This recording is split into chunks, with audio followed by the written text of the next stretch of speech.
Nuestro primer tema tiene por título La última gran crisis. Creo que para nadie es una sorpresa que el mundo ha entrado en una crisis global, una crisis sin precedentes. Por esta razón voy a invitarles a que nos acompañen a tener una palabra de oración. Oremos. Querido Padre, al abrir tu palabra, rogamos la guía de tu Santo Espíritu.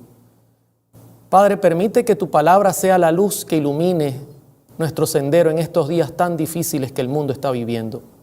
Sobre todas las cosas, permite que tu palabra nos pueda invitar a conocer a Jesús, porque en Él está la vida eterna. Él es el único camino que tenemos para salvarnos. Ayúdanos a encontrarlo, a conocerlo y aceptarlo en nuestros corazones. Gracias, Señor, porque tú siempre nos escuchas, aunque no lo merecemos. En el nombre de Cristo Jesús. Amén. Quiero compartir nuestra primera cita que se halla en 1 de Tesalonicenses, capítulo 5, verso 1 en adelante.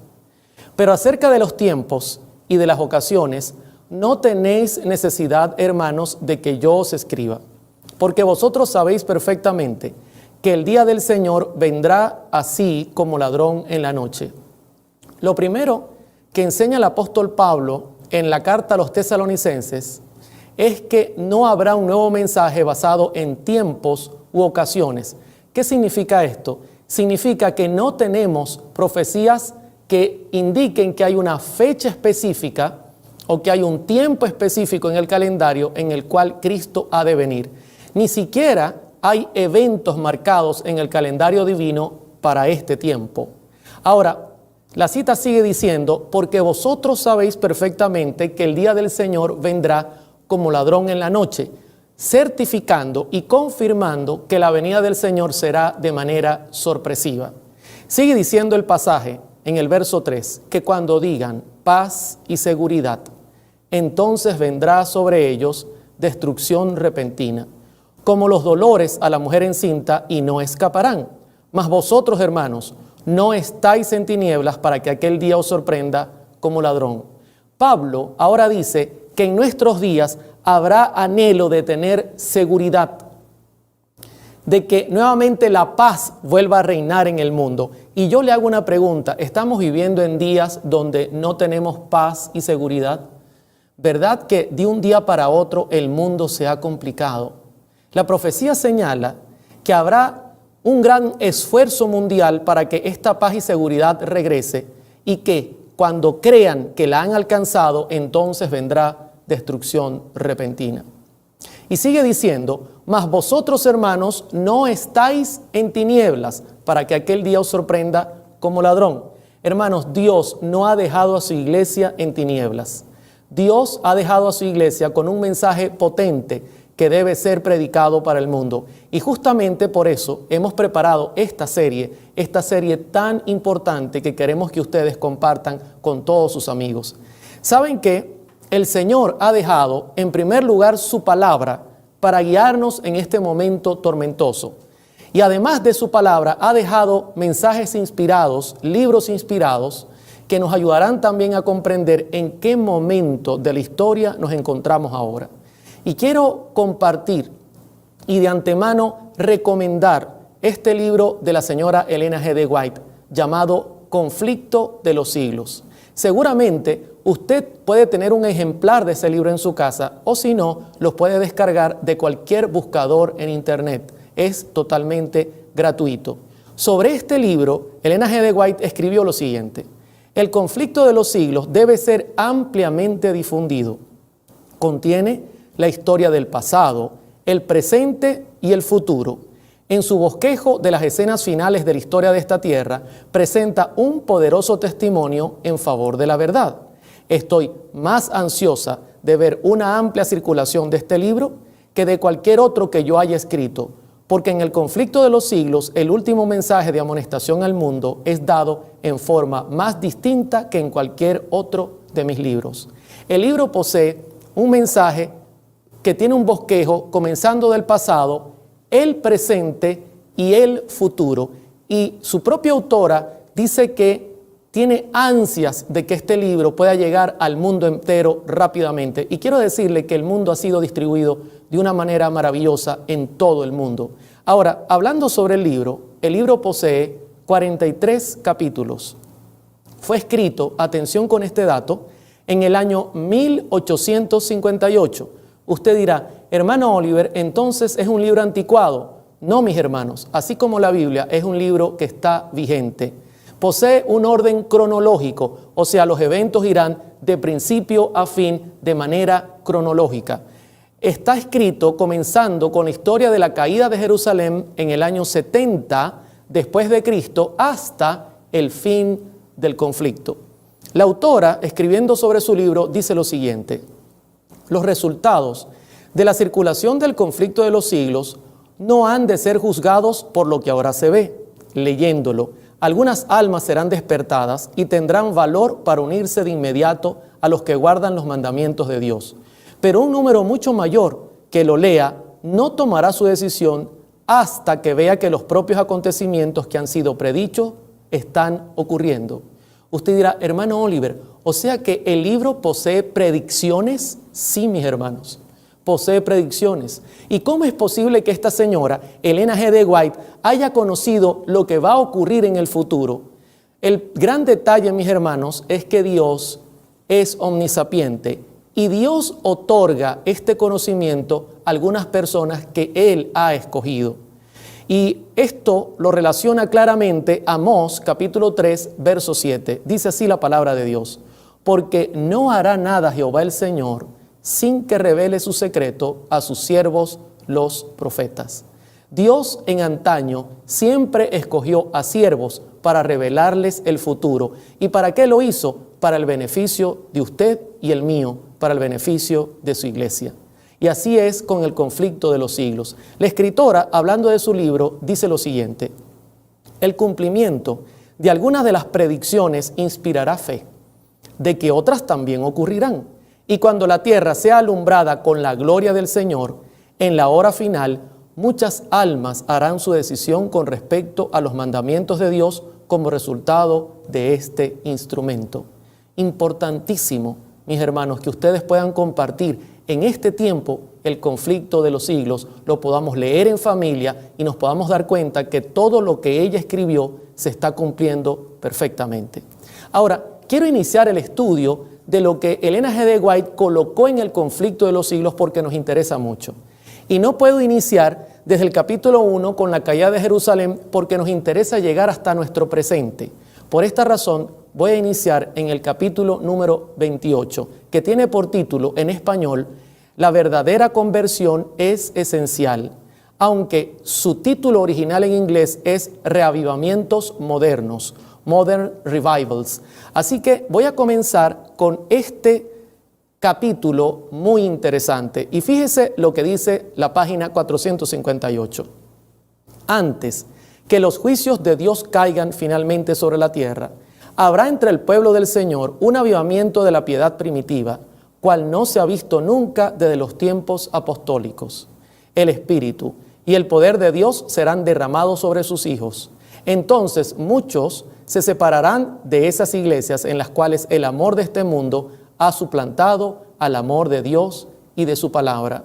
Lo primero que indica el capítulo que estamos estudiando es que en nuestros días se levantará un movimiento espiritual en la iglesia de Dios muy similar al que ocurrió en la época apostólica, en la era apostólica, pero de dimensiones mucho más amplias porque será mundial. Y que este movimiento llamará a las personas a salir de las iglesias que tienen un mensaje errado. Ahora, ella sigue diciendo en la página 458, muchos, tanto ministros como laicos, aceptarán gustosamente esas grandes verdades que Dios ha hecho proclamar en este tiempo, a fin de preparar un pueblo para la segunda venida del Señor. El enemigo de las almas desea impedir esta obra y antes que llegue el tiempo para que se produzca tal movimiento, tratará de evitarlo introduciendo una falsa imitación. Satanás es un hábil imitador y él intentará, justo antes de que este movimiento llegue a su punto más alto, intentará hacer una falsa imitación, una imitación barata de lo que representaría el verdadero movimiento de Dios para este tiempo. Ahora, Isaías capítulo 8, verso 20, nos explica cómo nosotros podemos identificar el movimiento falso del movimiento verdadero. Y mire lo que dice el profeta Isaías: a la ley y al testimonio, si no dijeren conforme a esto, es porque no les ha amanecido. Sí, tenemos la ley que representa, hermanos, la palabra de Dios.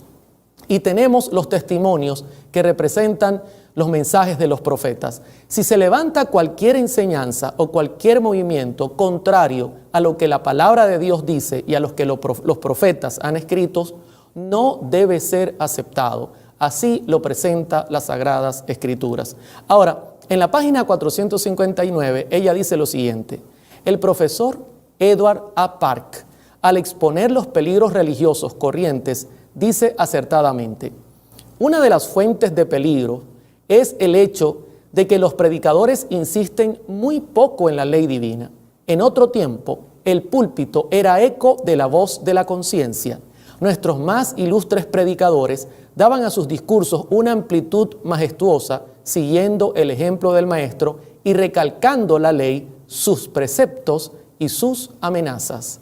Queridos hermanos, en antaño, nuestros púlpitos eran eco de la ley de Dios, porque la ley de Dios representa el carácter de Dios. Nuestros púlpitos eran eco de temas doctrinales de profecía, pero este profesor dice que en los últimos días esto ha cambiado y hoy día no se está predicando correctamente el evangelio como debería predicarse. Y esto tiene que ver no solo con iglesias protestantes, no solo con la misma iglesia católica, sino también con la propia iglesia adventista del séptimo día. Hemos cambiado el culto que hacíamos anterior, donde la sana doctrina era predicada, por cultos que no están en el nivel que Dios ha exigido. Y eso lo dice ella en el libro, en su página 459. Luego añade: el deseo de llevar una religión fácil, que no exija luchas, ni desprendimiento, ni ruptura con las locuras del mundo, ha hecho popular la doctrina de la fe, y de la fe sola. Pero ¿qué dice la palabra de Dios? El apóstol Santiago dice: hermanos míos, ¿qué aprovechará si alguno dice que tiene fe y no tiene obras? ¿Podrá la fe salvarle? ¿Mas quieres saber, hombre vano, que la fe sin obras es muerta? Sí, es el deseo de llevar una religión fácil, que no exija luchas ni desprendimientos. No importa lo que tú hagas, lo que tú ves, lo que tú comes, lo que tú oyes. Lo que importa es el corazón, dicen hoy día la mayoría de los predicadores. Pero no es así. Santiago dice que la fe sin obras es muerta. Lamentablemente, esta es una tendencia que poco a poco se ha ido llevando en el mundo. Y la pregunta que yo hago es: ¿y cuál es el resultado? ¿Cuál es el resultado de que en nuestras iglesias no se esté dando un mensaje certero? Ella dice en la página 467, el mundo está entregado a la sensualidad, la concupiscencia de la carne, la concupiscencia de los ojos y la soberbia de la vida. Gobiernan las masas del pueblo, pero los discípulos de Cristo son llamados a una vida santa. El resultado es que el mundo se ha descalabrado.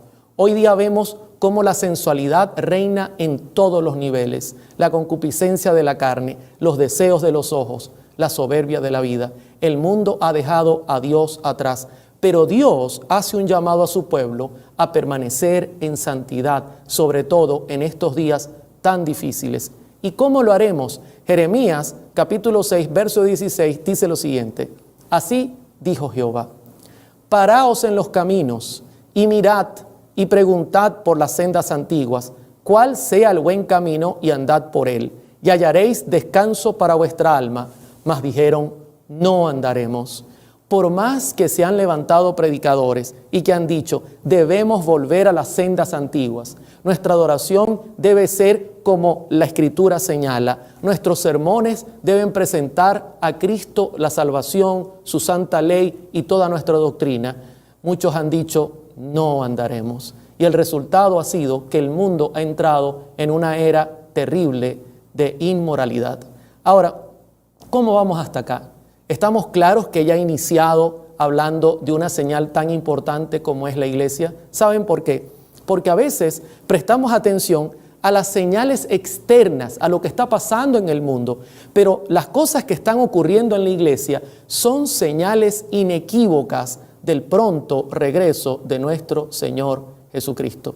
El siguiente capítulo que quiero compartir con ustedes es el capítulo número 29. El título, El juicio investigador. Para poderlo introducir, voy a citar Daniel capítulo 7 del 10 en adelante.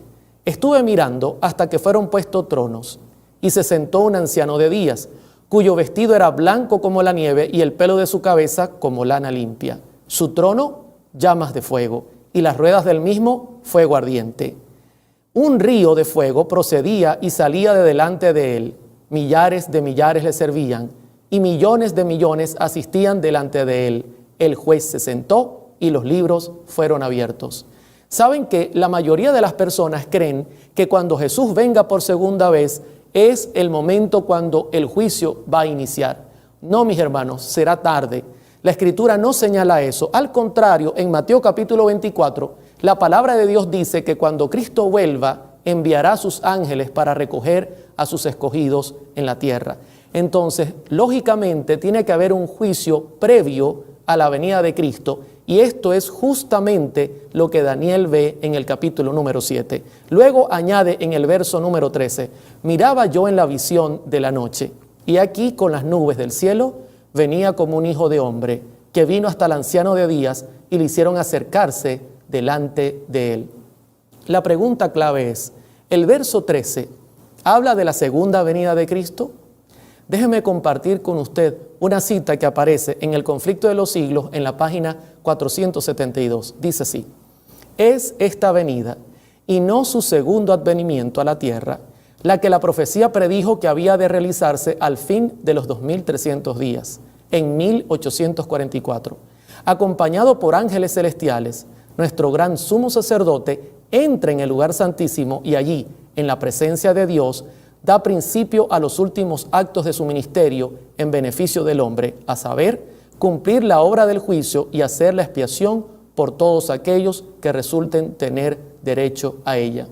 Ya en este capítulo, Elena G. de White nos ubica en una fecha que quiero que ustedes marquen, el 22 de octubre de 1844. Según la profecía de las 2300 tardes y mañanas, ese día Jesús pasó del lugar santo al santísimo para iniciar un juicio que comenzaría por la casa de Dios, que es la iglesia, y por los muertos, porque ya en caso de ellos, su caso se ha cerrado, valga la redundancia, y Dios puede comenzar un juicio contra ellos. Ahora bien, claramente la visión indica que el juicio ha comenzado. Ella sigue diciendo en la página 481, cuando quede concluida la obra del juicio investigador, quedará también decidida la suerte de todos para vida o para muerte.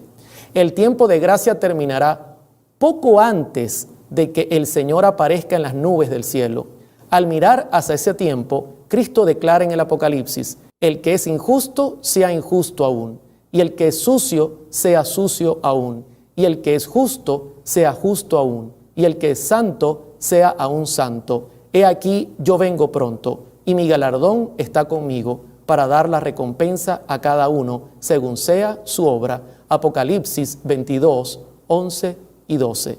Justo antes de la venida de Cristo, el juicio investigador terminará, y terminará por los vivos. En ese momento, la suerte de todos para vida o para muerte habrá sido echada. Por eso es tan importante, mis hermanos, que nosotros estudiemos, aprovechando que tenemos el libro, quizá usted lo tiene, que usted estudie todo lo que habla en cuanto al juicio investigador en este capítulo.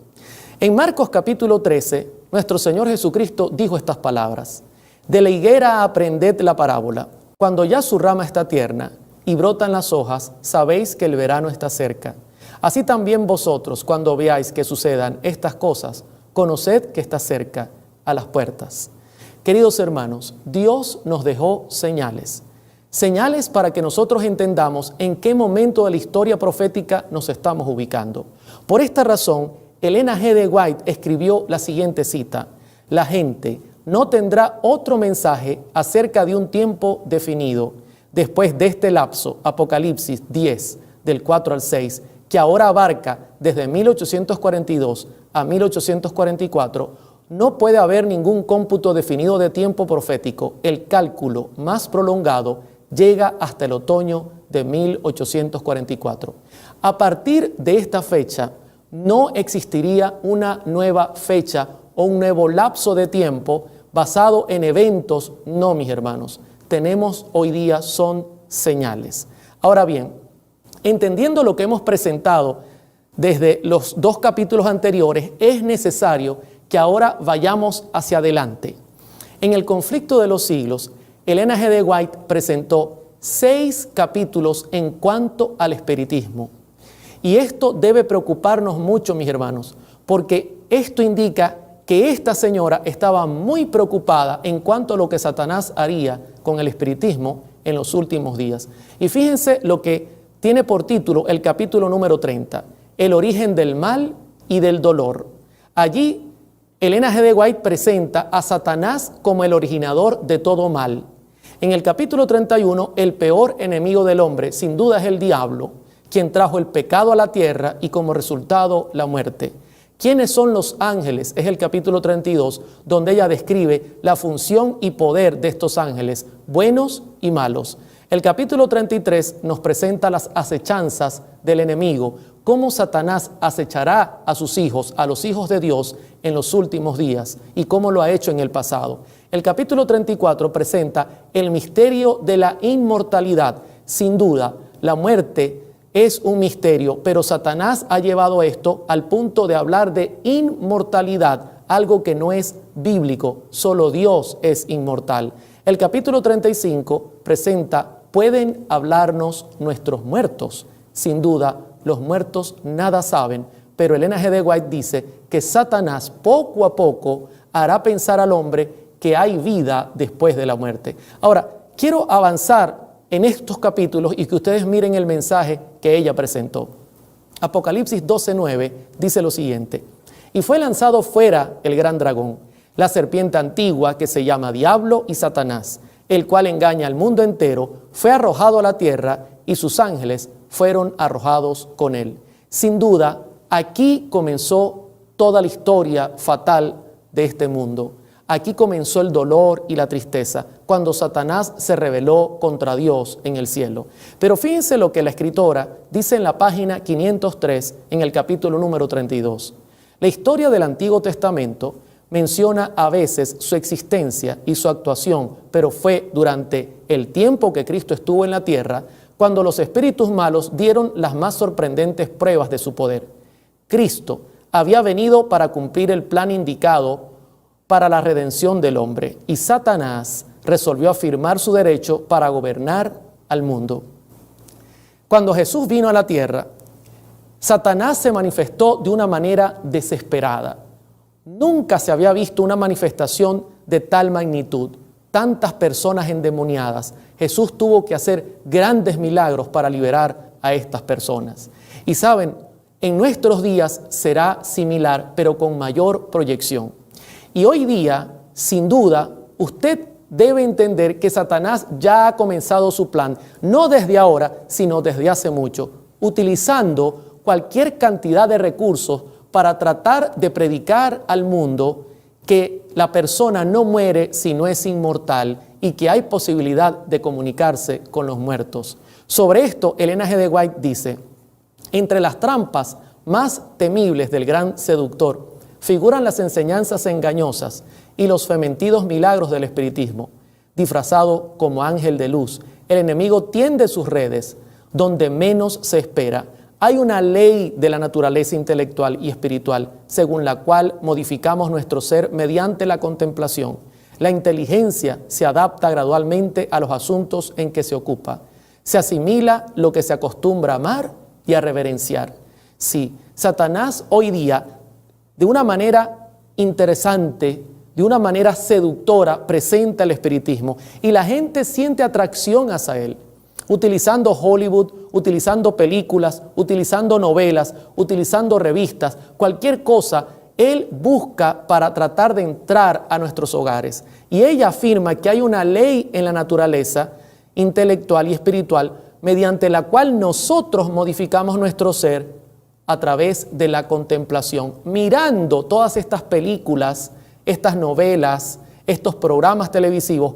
Poco a poco el hombre se ha ido preparando para el gran plan y la gran estrategia que él tiene en los últimos días: utilizar el espiritismo para engañar al mundo. En Mateo capítulo 24, verso 24, Jesucristo dijo: porque se levantarán falsos cristos y falsos profetas, y harán grandes señales y prodigios, de tal manera que engañarán, si fuere posible, aún a los escogidos. 3 veces, mis hermanos, 3 veces Jesucristo presenta que en los últimos días habrían falsos profetas que, si fuere posible, inclusive, engañarían a los escogidos haciendo terribles milagros. Y Elena G. de White 6 veces presenta esta misma idea en El conflicto de los siglos.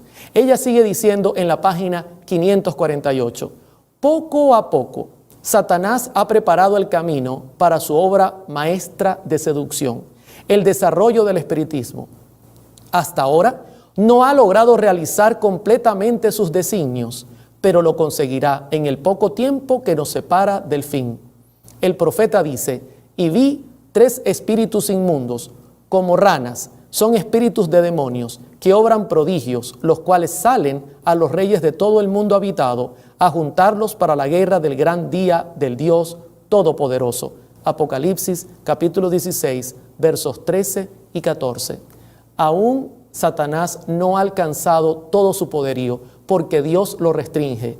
Pero ya el mundo está preparado para ver grandes milagros y cosas que nunca el ojo humano ha podido ver, tan tremendos que, si es posible, él podrá engañar aún a los escogidos. Y usted dirá: hermano Oliver, ¿y qué busca Satanás con esto? El gran detalle, mis hermanos, es que Satanás no tiene argumentos para ir en contra de la Escritura. La Escritura es muy clara y a nivel de argumentos es irrefutable la enseñanza de la Biblia en cuanto al estado de los muertos. Entonces él apelará a hacer grandes milagros, no solo para ir en contra de la enseñanza de que los que mueren nada saben, sino también utilizará este medio para sembrar otras enseñanzas que son nada bíblicas. Ahora le pregunto, ¿cómo vamos hasta acá? ¿Ha notado cómo poco a poco se está armando el panorama de los últimos días y cómo esta mujer lo vio claramente desde el año 1858? No olvide esa fecha, porque fue el momento en que Elena G. de White escribió su libro. Poco a poco Satanás ha ido ideando su plan. Dios está por levantar un gran movimiento que predicará el último mensaje al mundo. Por otro lado, Satanás ha hecho una falsificación. Dios ha iniciado el juicio, y el juicio iniciado por la casa de Dios. Y Satanás lo sabe y quiere que ninguna persona se acerque a nuestro Señor Jesucristo. Por otro lado, poco a poco Él ha predicado su mensaje, que es el espiritismo, preparando al mundo para las cosas que han de venir sobre la tierra. Ahora nos acercamos al capítulo número 36. Y fíjense el título de este capítulo: la libertad de conciencia amenazada. Es un capítulo muy revelador y quiero que preste mucha atención, porque la información que vamos a compartir ahora es información valiosa y muy importante. En Apocalipsis capítulo 13, versos 11 y 12, la Escritura dice: después vi otra bestia que subía de la tierra y tenía 2 cuernos semejantes a los de un cordero. Paremos un momento, mis hermanos. Es importante definir quién es la bestia de Apocalipsis capítulo 13 que tiene 2 cuernos semejantes a los de un cordero. Y esa bestia representa a los Estados Unidos de América. No tengo todo el tiempo para demostrarlo, pero usted tiene El conflicto de los siglos y puede repasar toda esta historia. Los Estados Unidos de América se levanta después de un lapso muy largo de persecución. Un grupo de peregrinos huyen de Europa. Esta persecución inició a través de la Iglesia Católica Apostólica Romana. Y quizás usted es miembro de esta iglesia. Déjeme decirle que Dios tiene gente santa en todas las iglesias, gente que ama al Señor. Pero la historia confirma que por muchos años la Iglesia Católica Apostólica persiguió a los santos de Dios. El resultado es que un grupo de peregrinos, huyendo de esta persecución, fueron a los Estados Unidos de América y levantaron esta gran nación. ¿Y por qué se asemeja a dos cuernos de cordero? Porque ellos llegaron a la conclusión que es importante separar la iglesia del Estado para que haya libertad de conciencia. Pero la profecía sigue diciendo, pero hablaba como dragón. Ahora bien, el dragón, a diferencia del cordero, representa a Satanás, quien no respeta la libertad de conciencia. Así que la profecía de Apocalipsis 13 señala que en nuestros últimos días, Satanás utilizará a los Estados Unidos para ir en contra de esa premisa, separar la iglesia del Estado y entonces cortar la libertad de conciencia. Pero no solamente eso, el versículo 12 dice, y ejerce toda la autoridad de la primera bestia en presencia de ella, y hace que la tierra y los moradores de ella adoren a la primera bestia cuya herida mortal fue sanada. Luego que Estados Unidos haya logrado limitar la libertad de conciencia, imitando lo que en el pasado la Iglesia Católica Apostólica hizo, entonces entregará todo su poder a la primera bestia y hará que el mundo entero le adore. Terrible lo que indica la profecía. Ahora, ¿será que esto se está cumpliendo delante de nosotros? Quiero compartir lo que Elena G. de White escribe en la página 548. Los protestantes consideran hoy al romanismo con más favor que años atrás. En los países donde no predomina y donde los partidarios del Papa siguen una política de conciliación para ganar influjo, se nota una indiferencia creciente respecto a las doctrinas que separan a las iglesias reformadas de la jerarquía papal. Entre los protestantes está ganando terreno la opinión de que al fin y al cabo, en los puntos vitales, las divergencias no son tan grandes como se suponía y que unas pequeñas concesiones de su parte los pondrían en mejor inteligencia con Roma. Mis queridos hermanos, hoy día estamos viendo el cumplimiento de esta profecía. En los días en que Elena G. de White escribió este libro, ella vivía en los Estados Unidos de América. Era el año 1858 y nada de lo que ella dice ni siquiera se podría vislumbrar o mirar en el horizonte.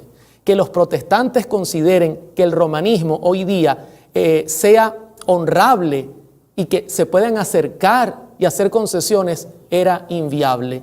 Pero hoy día eso está ocurriendo y lo vamos a demostrar. Ella sigue diciendo en la página 554, los protestantes se han entremetido con el papado y lo han patrocinado, han hecho transigencias y concesiones que sorprenden a los mismos papistas y los resultan incomprensibles. Los hombres cierran los ojos ante el verdadero carácter del romanismo, ante los peligros que hay que temer de su supremacía.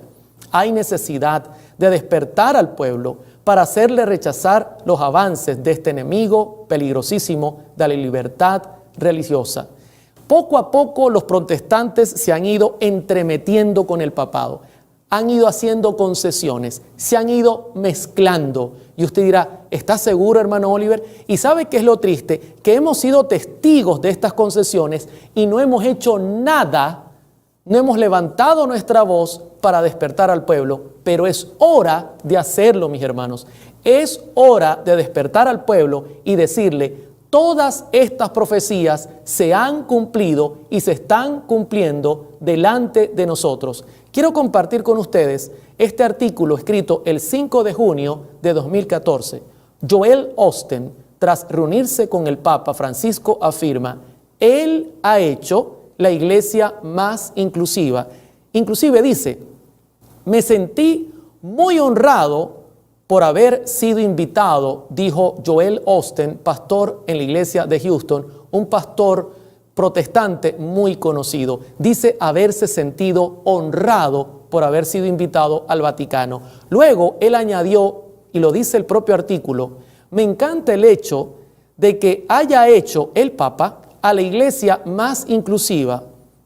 No está tratando de hacer a la iglesia más pequeña, sino más grande, para abrazar a todo el mundo. Es un mensaje con el que me identifico. abrazar al mundo, hacer la iglesia más grande, más inclusiva. Dice el pastor, me identifico con ese mensaje. Están honrando al papado, están entrometiéndose, acercándose. Sin duda, está ocurriendo delante de nosotros. Otra noticia que aparece reseñada el 11 de julio de 2014 fue la visita de un grupo de pastores influyentes, pastores protestantes, al Papa allí mismo en el Vaticano, ellos liderados por el pastor Kenneth Copeland.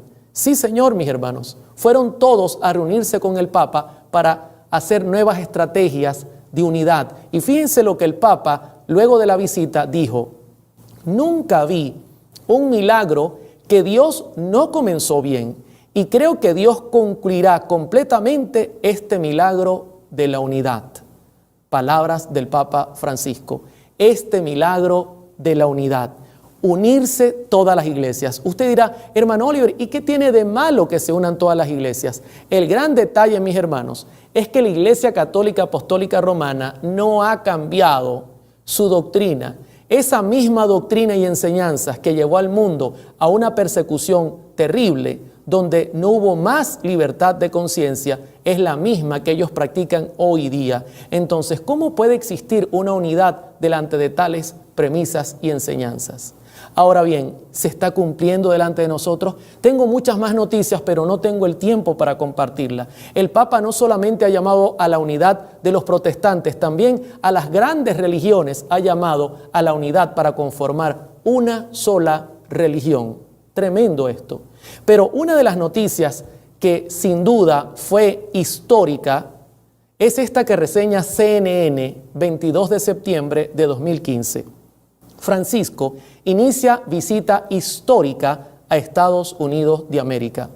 Fíjense cómo CNN lo reseña, una visita histórica.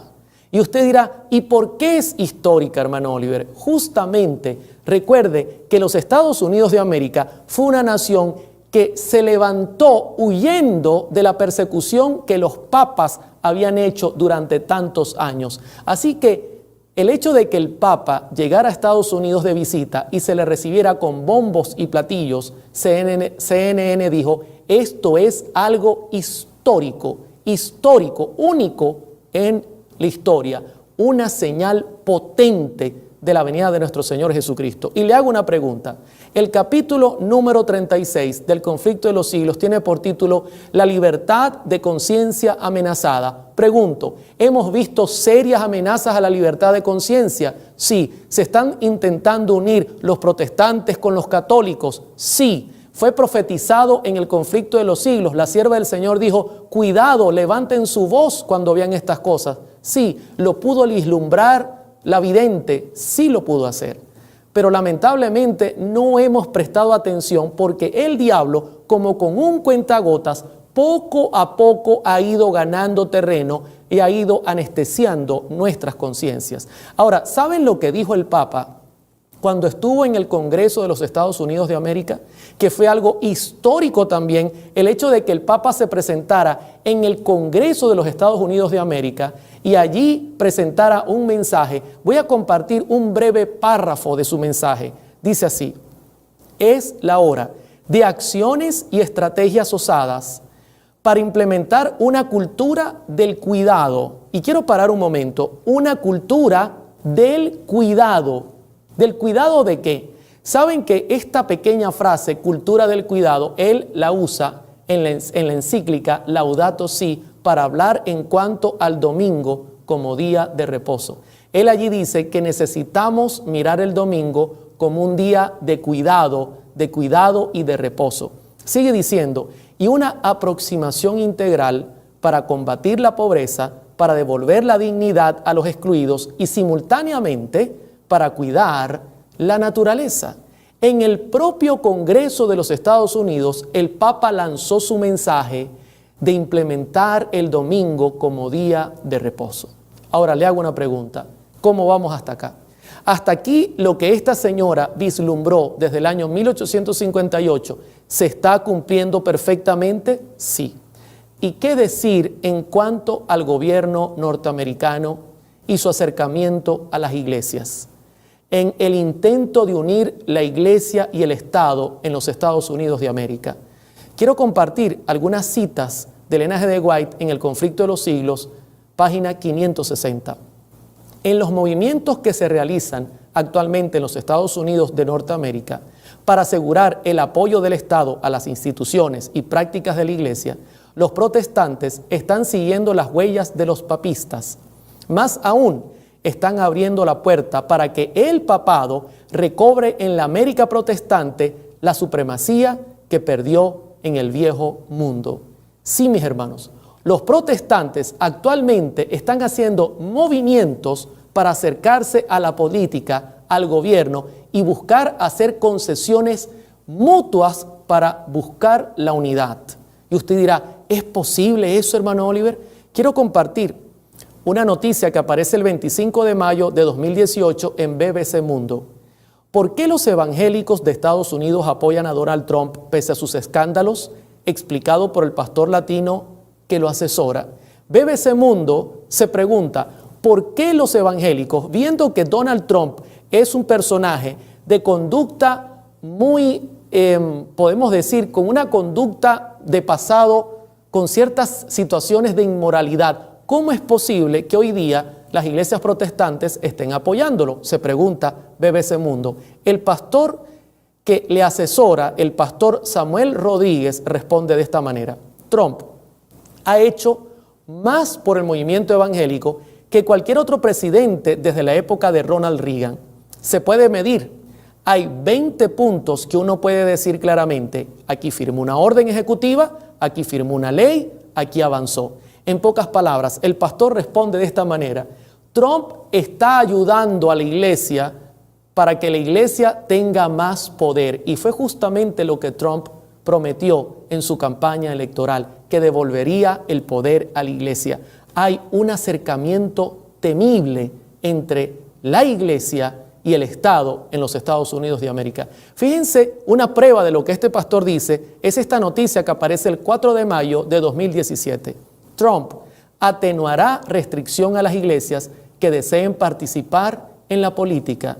Son pequeños movimientos, la iglesia lo apoya y entonces Trump responde de otra manera. Y poco a poco están haciendo concesiones, siguiendo, como dice Ellen G. White, los pasos que en el pasado Roma hizo para unir la iglesia y el Estado. Hermanos, vamos repitiendo la historia. Ahora, para completar este cuadro tan dramático, en Los Angeles Times aparece este titular el 23 de agosto de 2019. Trump, el elegido por Dios, una profecía con trasfondo electoral. Y quiero compartir, mis hermanos, lo que parte del artículo dice en cuanto a este titular. Fíjese lo que dice. Washington, Donald Trump alzó la cabeza hacia el cielo y proclamó, soy el elegido. Con Trump, creo que tendremos un Ciro para navegar a través de la tormenta, dijo hace 3 años en una entrevista televisiva el comentarista evangélico Lance Wallnau. Tremendo. Trump llegó tranquilamente, se paró delante del público, miró hacia el cielo y dijo, soy el elegido. Dios me eligió para este momento. Y por otro lado, los protestantes responden diciendo, Él es un tipo de Ciro que Dios ha levantado en estos tiempos. Hay un acercamiento evidente, peligroso, preocupante entre el Estado y la iglesia. Y la sierva del Señor, escribiendo en la página 560, dice lo siguiente, más aún, están abriendo la puerta para que el papado recobre en la América protestante la supremacía que perdió en el viejo mundo. Y lo que da más significado a esta tendencia es la circunstancia de que el objetivo principal que se tiene en vista es imponer la observancia del domingo, institución que vio la luz en Roma y que el papado proclama como signo de su autoridad. Lo más temible de todo el caso es que en estas andanzas, al unirse la iglesia y el Estado, ellos intentarán imponer la honra hacia el domingo. Y esto será catastrófico. Será algo terrible, porque devolverán, como dice la profecía de Apocalipsis 13, el poder al papado. Y fíjense una cosa que me llama la atención, mis hermanos. Esta noticia que aparece el 15 de marzo de 2020. El presidente Trump declara este domingo un día nacional de oración. Con relación a la tragedia tan terrible que se está viviendo con el COVID-19, entonces Donald Trump, preocupado, está llamando a todo el país a un día de oración nacional. ¿Y cuál es el día escogido? El domingo. Usted dirá, hermano Oliver, pero es muy diferente. No, mis hermanos, son pequeños pasos, son pequeños ensayos para que pronto el domingo no solo sea un día nacional de oración, también sea un día nacional de reposo. Fíjense que lo mismo pasó con el huracán Harvey el domingo 3 de septiembre de 2017. Fue proclamado como Domingo Nacional de Oración como consecuencia de los desastres que hay en el mundo. La respuesta ha sido, este domingo tal, oraremos para buscar la presencia de Dios. El artículo señala que Donald Trump dijo estas palabras: es un gran honor declarar el domingo 15 de marzo como Día Nacional de Oración. Somos un país que a lo largo de nuestra historia ha buscado protección y fortaleza en Dios en momentos como estos, tuiteó Trump. No importa dónde estés, te animo a que te vuelvas hacia la oración en un acto de fe. Juntos, fácilmente venceremos. Es un honor declarar este domingo como Día Nacional de Oración.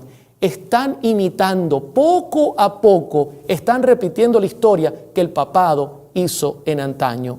En Apocalipsis capítulo 13, verso 2, la Escritura dice: y ejerce toda la autoridad de la primera bestia en presencia de ella, y hace que la tierra y los moradores de ella adoren a la primera bestia cuya herida mortal fue sanada. Hacia allí se dirige la historia. La historia se dirige al punto de que Estados Unidos repetirá lo mismo que hizo el papado en años anteriores, y luego que limite la libertad de conciencia, entonces dará todo su poder a la Iglesia Católica Apostólica Romana. Elena G. de White dice en la página 566, establezcase en los Estados Unidos el principio de que la Iglesia puede emplear o dirigir el poder del Estado, que las leyes civiles pueden hacer obligatorias las observancias religiosas. En una palabra, que la autoridad de la Iglesia con la del Estado debe dominar las conciencias, y el triunfo de Roma quedará asegurado en la gran República de la América del Norte. Tremendo, mis hermanos. Poco a poco estamos mirando cómo las profecías se han ido cumpliendo delante de nosotros. Y nosotros queremos ver cosas más increíbles. No, mis hermanos. Todo se está cumpliendo tal cual esta señora lo ha registrado. De hecho, el último párrafo de este capítulo 36 dice así: la palabra de Dios ha dado advertencias respecto a tan inminente peligro. Descuide estos avisos y el mundo protestante sabrá cuáles son los verdaderos propósitos de Roma, pero ya será tarde para salir de la trampa. Roma está aumentando sigilosamente su poder. Sus doctrinas están ejerciendo su influencia en las cámaras legislativas, en las iglesias y en los corazones de los hombres. Ya está levantando sus soberbios e imponentes edificios en cuyos secretos recintos reanudará sus antiguas persecuciones. Y lamentablemente ha sido así.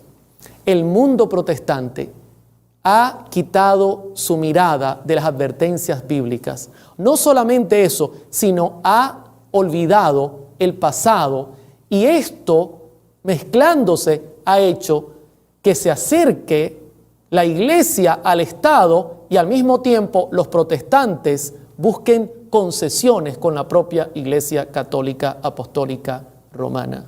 Y le hago una pregunta: hasta acá, ¿cómo vamos? ¿Se está cumpliendo perfectamente lo que esta señora ha profetizado? Cronológicamente, ¿vemos perfectamente cada paso cumplido? Sí, mis hermanos. Y lo peor está delante de nosotros. En el próximo tema compartiremos un capítulo que tiene por título Conflicto inminente. No se lo pierda, porque en el próximo capítulo demostraremos en qué momento de la historia profética nos encontramos, en qué parte del hilo profético estamos ubicados ahora. Mis hermanos, les doy un mensaje de ánimo. Confíen en Dios. Dios es soberano en el universo. Él ha prometido que estará con nosotros siempre. No debemos desfallecer, debemos confiar en el Señor. Dios te bendiga, mi hermano, y que el Señor sea tu paz.